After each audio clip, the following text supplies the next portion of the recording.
रूपवान, स्वरूपवान, संपत्तिवान, पत्नीवान, संतानवान, ऐश्वर्यवान, साम्राज्यवान, बलवान, विद्वान, क्या नहीं था रावण? सब कुछ था। जो आज का मानव अपना एक लक्ष्य रखता है ना, आज के बच्चों से पूछो आपका एम क्या है, वो एम बताएंगे अपना, हमको ये कमाना है, वहां हमको बंगला बनाना है, ये करना है। सब रावण के पास सब कुछ था।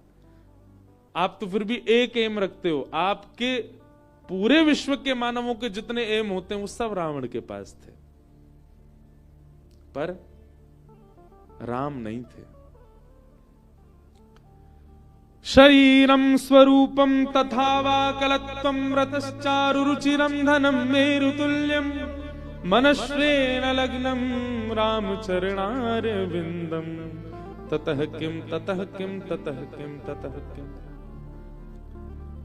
सब कुछ था रावण के पास, केवल उसका मन नहीं लगा था रामचरणारविंदों में, जिसके कारण रावण की दुर्गति हुई।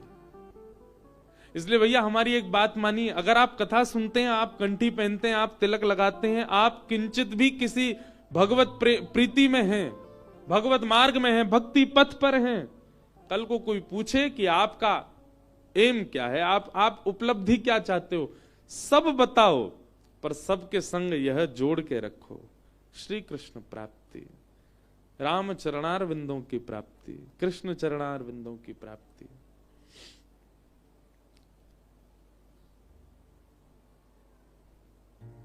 कर्तव्य जब तक जीवित रहना है सबको करना है। मैं भी कर रहा हूं, मुझ पे भी गाड़ी है, मेरा भी घर है, मेरे पास भी फोन है, मेरे पास भी सब कुछ है, पर हमारा उद्देश्य ये सब नहीं है। हमारा उद्देश्य, हमारा लक्ष्य कुछ और है। वो क्या है? श्री कृष्ण प्राप्ति। कृष्ण प्राप्ति करम सस्वत, ये उद्देश्य है। अब उस उद्देश्य के लिए सब साधन बने। देखो बहुत ध्यानपूर्वक सुनिएगा, हम लोग साधन का प्रयोग करते हैं साध्य के प्रति। साधन और साध्य का अंतर क्या होता है? साधन मतलब व्हीकल और साध्य मतलब डेस्टिनेशन। आपको देहरादून से दिल्ली जाना है तो आपके पास में बस रूपी साधन भी है, गाड़ी रूपी साधन भी है, ट्रेन रूपी साधन भी है, फ्लाइट रूपी साधन भी है। लेकिन आपका साध्य क्या है? आप इन साधनों से प्राप्त किसको करना चाहते हैं? दिल्ली को। मानव क्या कर लेता है? मानव साधन को ही साध्य मान लेता है। मानव को लगता है बस ही मेरा साधन, मेरा साध्य, इसी की प्राप्ति थी। हवाई जहाज में बैठना ही है, बस हवाई जहाज से उतरना ही नहीं है, चाहे दिल्ली उतर जाइए, इसको नहीं छोड़ूंगा, यही मेरा साध्य है। हमारी स्थिति ऐसी बन गई है। धन साध्य नहीं है, साधन है। संपत्ति साध्य नहीं है, साधन है। पत्नी, बच्चे, परिवार, ऐश्वर्य, ये सब कुछ साधन है। इन साधनों के माध्यम से भगवत साध्य की प्राप्ति करनी है। पर हम लोग क्या कर रहे हैं? हम साधन को ही साध्य बोल देते हैं। मतलब एक प्रकार से कहा जाए, थोड़ी सरल भाषा में कहूं, आपसे किसी ने पूछा आपके जीवन की उद्देश्य क्या है? आप कह रहे हो बस में बैठना। वाह, ये कोई बात है? बस में बैठना तुम्हारा जीवन का उद्देश्य है? अगर मैं ये कहता हूं कि बस में बैठना मेरा जीवन का उद्देश्य है तो आपको हंसी आ जाती है। तो फिर जब हम कहते हैं कि आपके जीवन का उद्देश्य क्या है? धन कमाना, इतनी संपत्ति कमाना, इस पर देवता भी उसी प्रकार हंसते हैं जैसे बस में बैठने वाले पर हंसा जा रहा है। बोले वाह, ये साधन को अपना साध्य बता रहा है। आपके जीवन का उद्देश्य क्या है? मुंबई के मरीन ड्राइव पर सुंदर सा बंगला बनवाना, देवता हंसते हैं। वाह, साधन को अपना साध्य बता रहा है। आपका उद्देश्य क्या है? संसार की सबसे सुंदर कन्या से या संसार के सबसे सुंदर पुरुष से ब्याह करना, देवता हंसते हैं उस समय। ये सब साधन हो सकते हैं, ये सब व्हीकल हो सकते हैं, पर साध्य तो केवल श्री कृष्ण है। इन सब के माध्यम से आप कृष्ण की ओर ही बढ़ो, कृष्ण की ओर ही जाओ। चाहे वो धन हो, संपत्ति हो, घर हो, गाड़ी हो, बच्चे हो, पत्नी हो।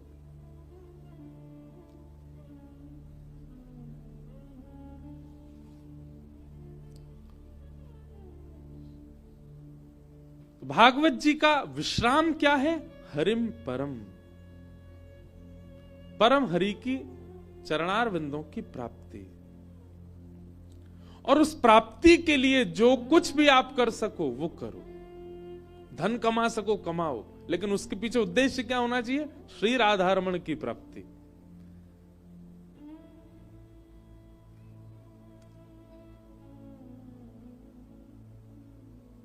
सबके प्रति कृष्ण प्राप्ति करम सस्वत। भागवत जी का दूसरा श्लोक, जहां पर विषय, अधिकारी, संबंध और प्रयोजन, चार बातें बताई गई।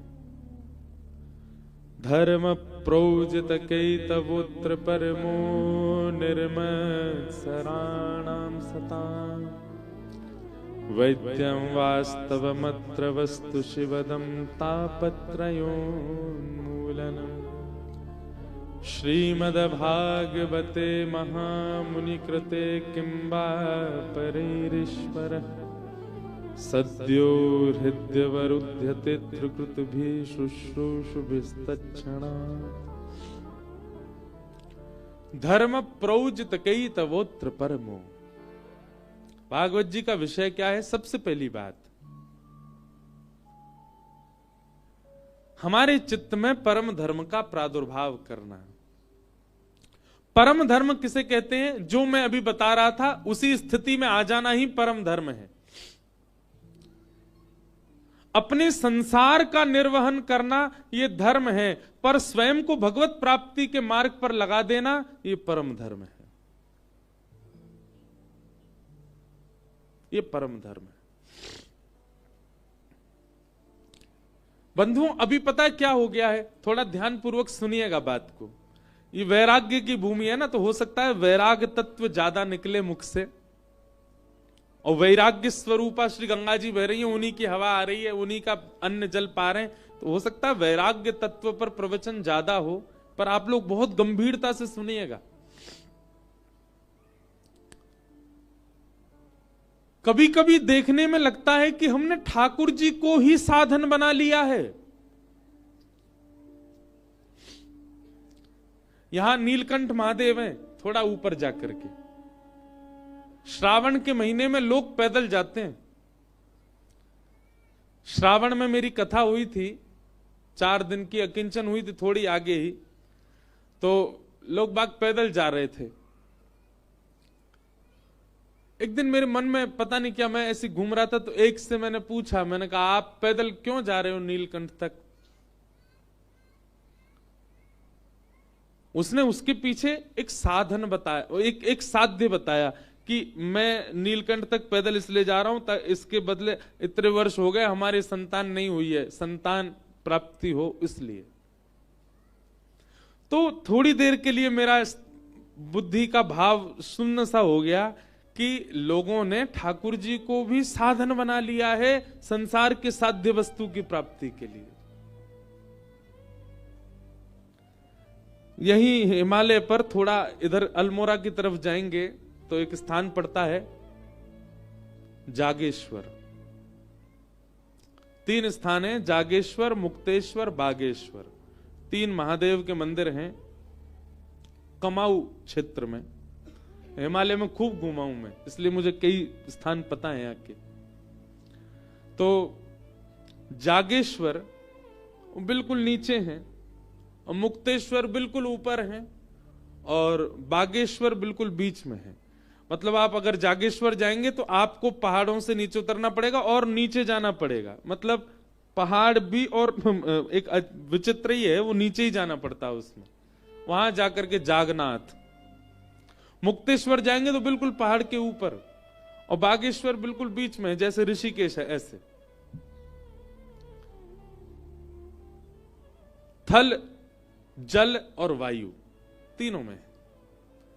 तो जागेश्वर में ऐसी मान्यता है कि रात्रि में जब मंदिर बंद हो जाता उसके बाद आप हाथ में दिया लेकर के बैठो, घी का, और सुबह जब तक मंदिर नहीं खुलता भयंकर सर्दी होती वहां, पूरी रात बैठे रहो और सुबह वो दिया जो होता है जैसी कपाट खुले महादेव की आरती करो तो उससे मन वांछित इच्छा पूरी होती है, जो मांगोगे मिलेगा, और विशेष रूप से संतान के लिए होता है।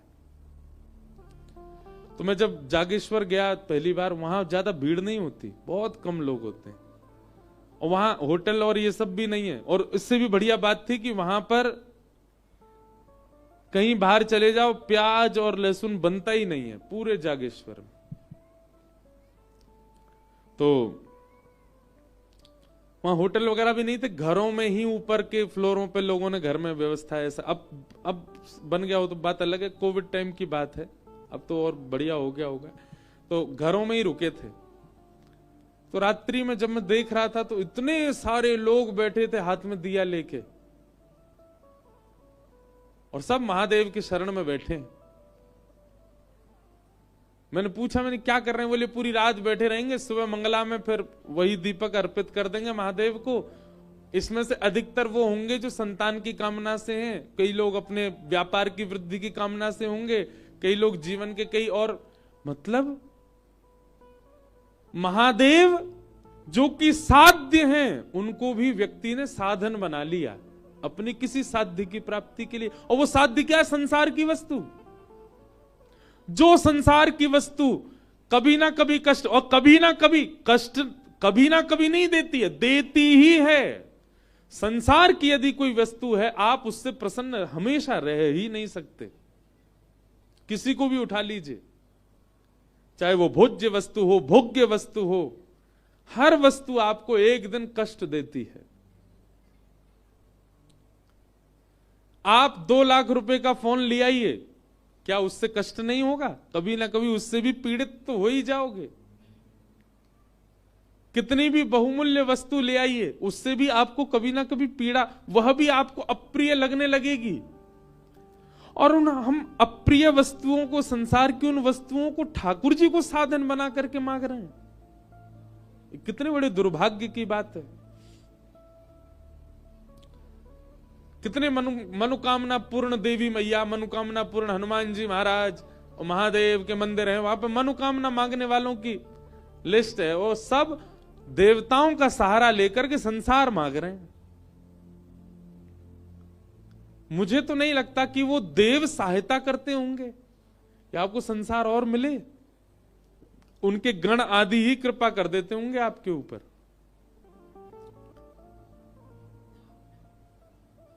कभी पता चल जाए कि यहां कुछ मांगने से पूर्ण होता है, वहां जाकर के कभी ये क्यों नहीं मांगते कि हमारा स्वभाव अच्छा हो जाए, हमारे अंदर लोभ बहुत है वो लोभ नष्ट हो जाए, हमारे अंदर थोड़ी दया आ जाए, हम लोगों से बहुत निर्दय रहते हैं। हम कभी ये क्यों नहीं मांगते कि हम सरल हो जाएं, हम सहज हो जाएं, हमारा स्वभाव बहुत अच्छा हो जाए, हम भगवत प्राप्ति के लायक बन जाएं। ये सब कभी नहीं मांगता व्यक्ति। बस पता चल जाए कोई मनोकामना पूर्ण करने वाली स्थान है तो सबसे पहले ढूंढता है मेरे जीवन में अपूर्ण क्या है, वो मांग लूं, और फिर भी अपूर्ण ही रहता है।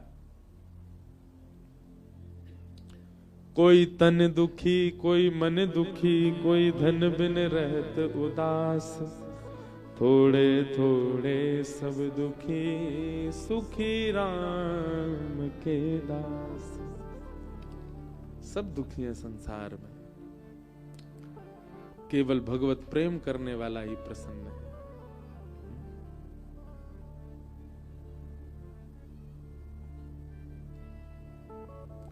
इसीलिए कहता हूं मैं,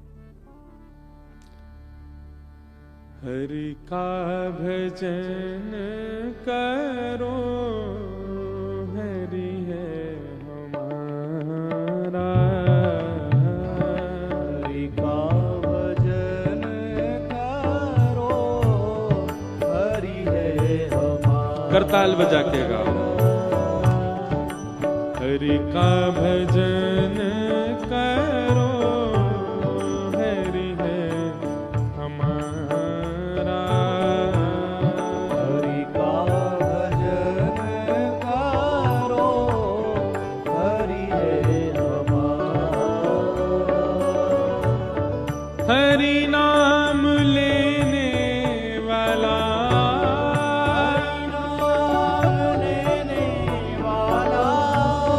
हरि नाम गाने वाला,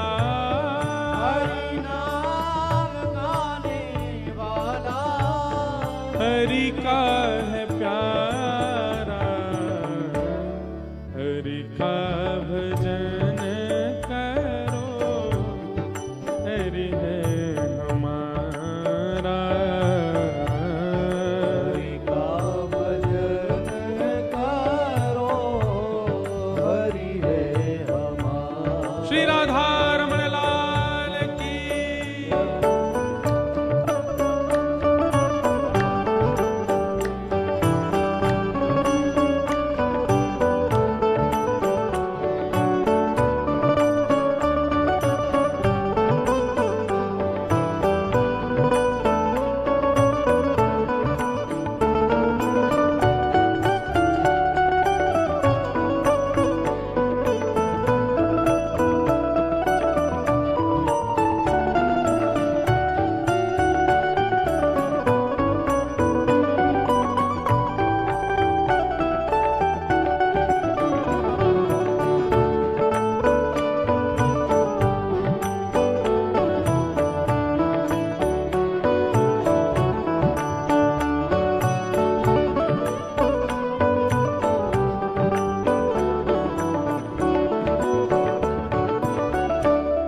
कोई कहे राधे श्याम, कोई कहे सीताराम, कोई कहे राधे श्याम, कोई कहे सीताराम। भैया पीछे वाले बेचारे गा रहे हैं, आगे वाले भी गाएंगे तो बढ़िया लगेगा उन्हें। हमें पता है आप बहुत व्यवस्था में बैठे हो, लेकिन कथा के कुछ नियम क्रम है, उनको भी पालन करो, भाव से गाओ। हम कथा कई बार आंख बंद करके इसीलिए करते हैं क्योंकि भाव श्रोताओं को देख के ही आता है, और कोई उबासी ले तो सो तो झोंक तो दिख जाए ना, फिर कथा नहीं होती है। इसलिए बहुत भाव से गाओ। बगल वाला यदि जरा भी आलस करे उसको कोनी मारो, बोले उठ बे, कथा कर, कथा सुन, बढ़िया प्रेम से गाओ। कोई कहे राधे श्याम, कोई कहे सीताराम, कोई कहे राधे श्याम, कोई कहे सीताराम। कोई कहे राधे श्याम, कोई कहे सीताराम, कोई कहे राधे श्याम, कोई कहे सीताराम। कोई गिरधर गोपाल, कोई राधा माधव लाल, कोई गिरधर गोपाल, कोई राधा माधव लाल। यही हरि दीन बंधु,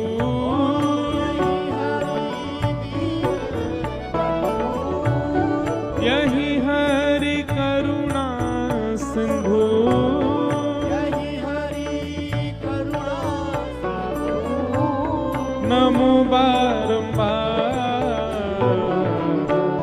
हरि का भजन करो, हरि है हमारा, हरि का भजन करो, हरि है हमारा। हरि का भजन करो, हरि है हमारा, हरि का भजन करो भजन। करो, हरि है हमारा। हे हरि नाम लेने वाला, हरि नाम लेने वाला, हरि नाम गाने वाला, हरि नाम गाने वाला। हरि का है प्यारा, हरि का भजन करो, हरि है हमारा।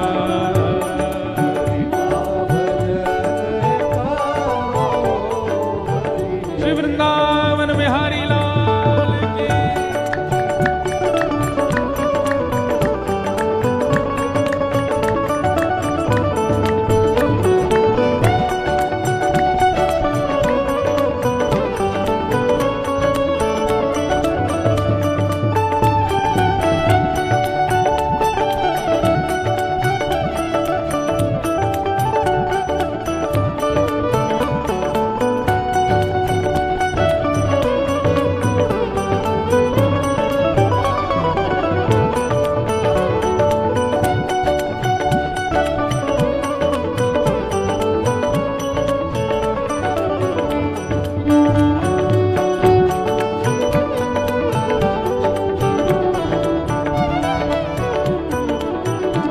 पार्वती पदे हर हर महादेव। हरि नाम से तेरा काम बनेगा, हरि नाम से तेरा काम बनेगा, हरि नाम से तेरा काम बनेगा, हरि नाम से तेरा काम बनेगा, हरि नाम ही तेरे साथ चलेगा, हरि नाम ही तेरे साथ चलेगा। हमारे शास्त्रों में एक श्लोक कहा गया है, क्या? धनानि भूमौ पशवश्च गौष्ठे, भार्या गृहे द्वारि जनश्मशाने, देहश्चितायां परलोक मार्गे, धर्मानुगो गच्छति जीव एक। धनानि भूमौ, संसार में आप जो कुछ भी कमाओगे, चाहे वो नाम हो, शौहरत हो, धन हो, सब यहीं छोड़ के जाना पड़ेगा। आप दुनिया से जो लोगे आपको रिवर्ट देके जाना पड़ेगा। जैसे कि धन कमाओ तो जहां रखोगे वहीं रखा रह जाएगा, संग में जाएगा नहीं। ये नहीं कहेगा ओहो मेरे सेठ जी जा रहे हैं मैं इनके संग जाऊंगा, इन्होंने मुझको कमाया था, बैंक से मुझको लेके आए थे, बैंक में मैं बंदी था, इन्होंने मुझको वहां से निकाला, ये आज पधार गए मैं इनके संग जाऊंगा। धन नहीं रोता। पशवश्य गौष्ठे, आप कितनी भी गाड़ियां महंगी महंगी खरीद लीजिए, वो नहीं कहेंगे कि वो हो ये सेठ जी ने हमको खरीदा था, हमारे अंदर पेट्रोल डलवाया था, यही हमको बद्रीनाथ केदारनाथ मनाली घुमा के लाए थे, आज चले गए हम इनके साथ जाएंगे ना। आप कहोगे महाराज जी ये तो सारे निर्जीव लोग हैं, धन और गाड़ी। जीवितों की बात करो। भार्या गृहे द्वारी, पत्नी भी केवल घर के द्वार तक जाती, वो तो जीवित है, नहीं जाती साथ में। जबकि साथ जन्म संग रहने का वचन दिया था, पर नहीं जाती, घर के द्वार तक जाती है।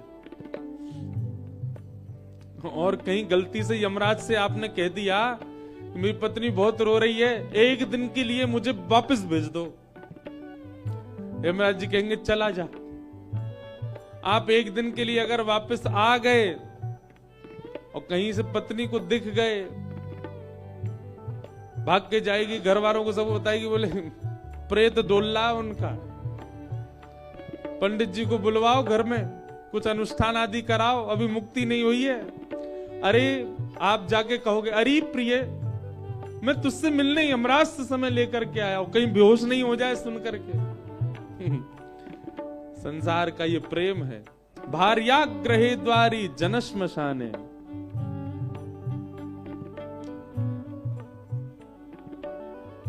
भाई बंधु मित्र आदि ये सब भी केवल शमशान तक साथ जाएंगे, उससे आगे कोई नहीं जाएगा। आपका देह भी नहीं जाएगा, वो भी केवल चिता पर जाएगा, वहां जल करके ये भी यहीं रह जाएगा। फिर आपके साथ आगे की यात्रा करता कौन है? हरि नाम ही तेरे साथ चलेगा, हरि नाम ही तेरे साथ चलेगा। हरि नाम लेने वाला,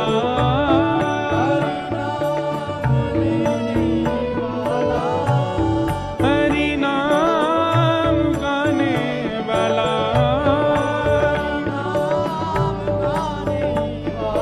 ओ हरि का है प्यारा, हरि का भजन करो, हरि है हमारा, हरि का भजन करो, हरि है हमारा। ओ हरि का भजन करो, हरि है हमारा। हरि का भजन करो, हरि है हमारा। हे हरि नाम लेने वाला, नाम लेने वाला, हरि नाम गाने वाला, हरि नाम गाने वाला, ओ हरि का है प्यारा, हरि का भजन करो, हरि है हमारा।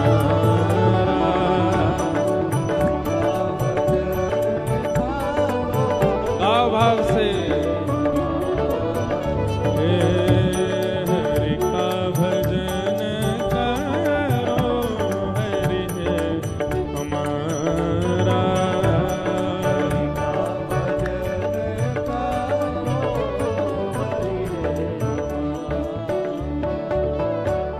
दीनों पे दया करो, बने तो सेवा करो, दीनों पे दया करो, बने तो सेवा करो।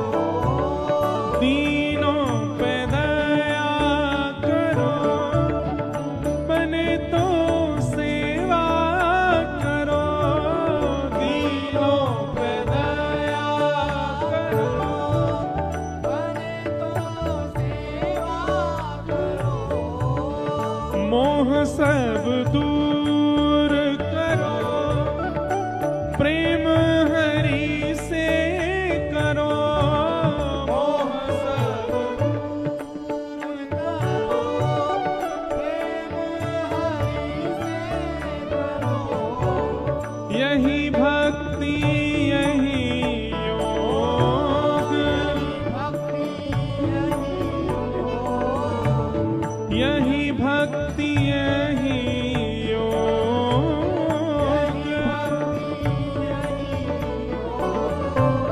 यही ज्ञान सारा, हरि का भजन करो, हरि है हमारा। हरि का भजन करो, हरि है हमारा। ओ हरि का भजन करो, हरि है हमारा। हरि का भजन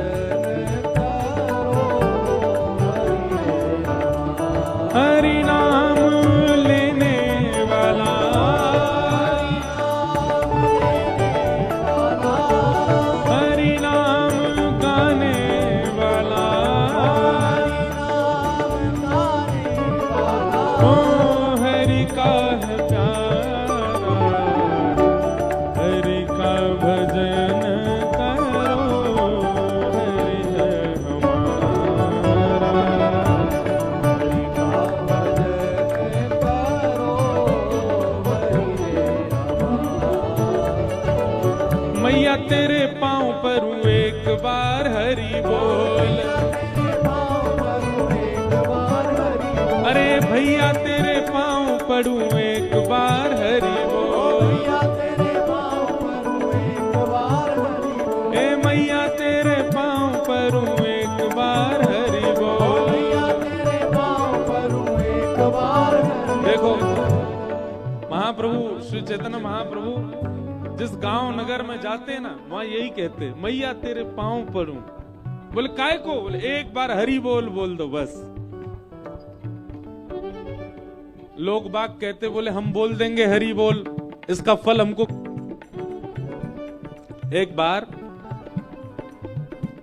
एक व्यक्ति ने हरि बोल बोल दिया, उसको कह दिया, बोले कि अब तुम मरने के बाद चाहे तुम स्वर्ग नरक, वैसे स्वर्ग तो जाओगे नहीं, नरक ही जाओगे, भजन तो करते नहीं हो।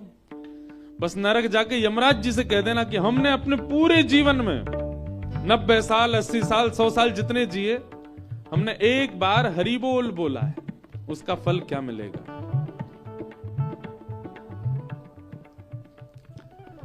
पहुंच गए यमराज के पास, मृत्यु के बाद नरक गए। तो यमराज ने जैसे ही उनको देखा तो बोले, आओ महाराज, पूरा जीवन निकाल दिया तुमने, कुछ भी अच्छा काम नहीं किया, बोल बोला था, उसका फल क्या मिलेगा। यमराज जी ने सबरी डायरी खोल के देखी, एक बार बोलने का क्या फल मिलता भाई, 100 बार का, 1000 बार का, जीवन में 1,00,000 बार का, 1,25,00,000 बार के तो सब लिखे, एक बार का कहीं नहीं लिखा है। सबरी डायरी देख ली, यमराज जी बोले एक बार का तो कोई फल नहीं लिखा। बोले ऐसे नहीं, पहले हमको फल बताओ, एक बार का कुछ तो मिलना चाहिए हमको। चलो ठीक है, एक काम करते हैं, महादेव के पास जाते हैं, महादेव बहुत भजन पूजन करते हैं, उनसे पूछेंगे। व्यक्ति बोला ऐसे नहीं जाऊंगा मैं, मेरे लिए पालकी मंगवाओ। यमराज जी बोले काय को? बोले पैदल थोड़ी जाऊंगा, एक बार हरि बोल बोला। बोले तो एक ही बार तो बोला। बोले फल तो नहीं पता ना तुमको, पालकी मंगवाओ। व्यक्ति पालकी में लग गया, 4 कहार उठा करके लेके जा रहे हैं। यमराज जी लेकर के आए हैं तो महादेव खड़े हो गए, बोले वाह भैया, साक्षात यमराज जी लेकर के आए, निश्चित ही कोई श्रेष्ठ आया है।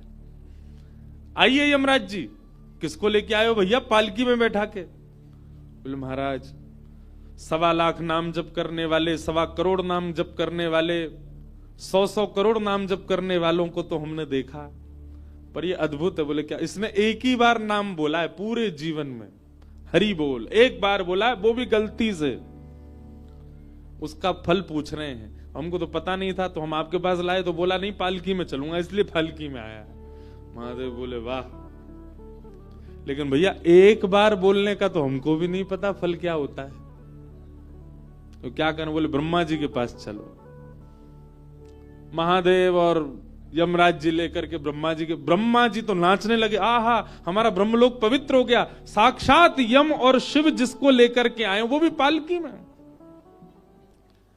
ब्रह्मा जी बोले जय हो दंडवत प्रणाम, आज लगता है कोई साधक आया है पालकी में बैठ के। यमराज जी से पूछा कहिए कैसे लाए? यमराज जी बोले महादेव बताएंगे। महादेव बोले बस पूछो मत भैया, इसने एक बार जीवन में हरि बोल बोला है, उसका फल पूछ रहा है, उसी के कारण यमराज जी मेरे पास आए, मैं लेके तुम्हारे पास आया हूं। ब्रह्मा जी बोले एक बार बोला है बस? बोला हाँ।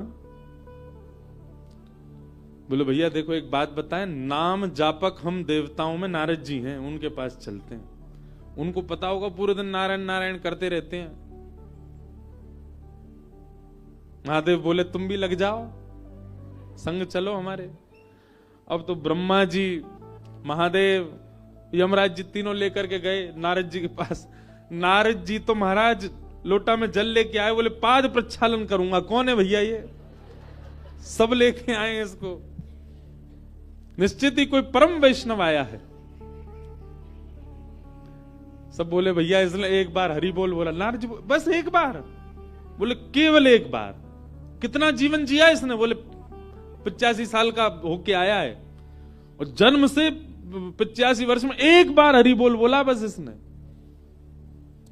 अपलक नेत्रों से नारद जी देखो, वाह भाई कमाल कर दिया तेने, एक ही बार बोला बस। बोला हाँ, इसका फल दो मुझको। नारद जी बोले जब यमलोक से शिवलोक, शिवलोक से ब्रह्मलोक, ब्रह्मलोक से नारद लोक तक आई गए तो नए के दूर वैकुंठ है, वहीं चल रहे हैं। साक्षात भगवान से ही पूछ लेंगे जिनका नाम है। शंकर जी बोले ए नारद जी चलो तुम भी लगो।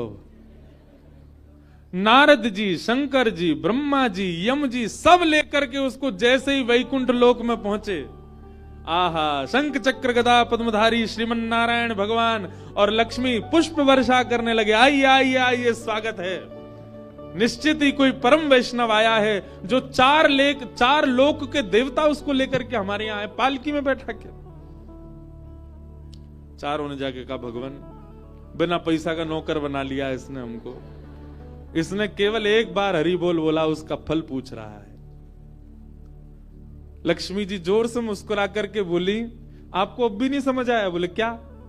बोले स्वयं यमराज जी, महादेव, ब्रह्मा जी, नारद जी ससम्मान जिसको वैकुंठ लेकर के आए, समझ जाओ वही हरि नाम का फल है। बोले ये एक बार गाने वाले को मिला है, और जो पूरा जीवन हरि नाम गाता है उसको क्या मिलता होगा सोच लो। मैया तेरे पांव परूं एक बार हरि बोल, मैया तेरे पाँव परूं एक बार हरि बोल, भैया तेरे पांव परूं एक बार हरि बोल।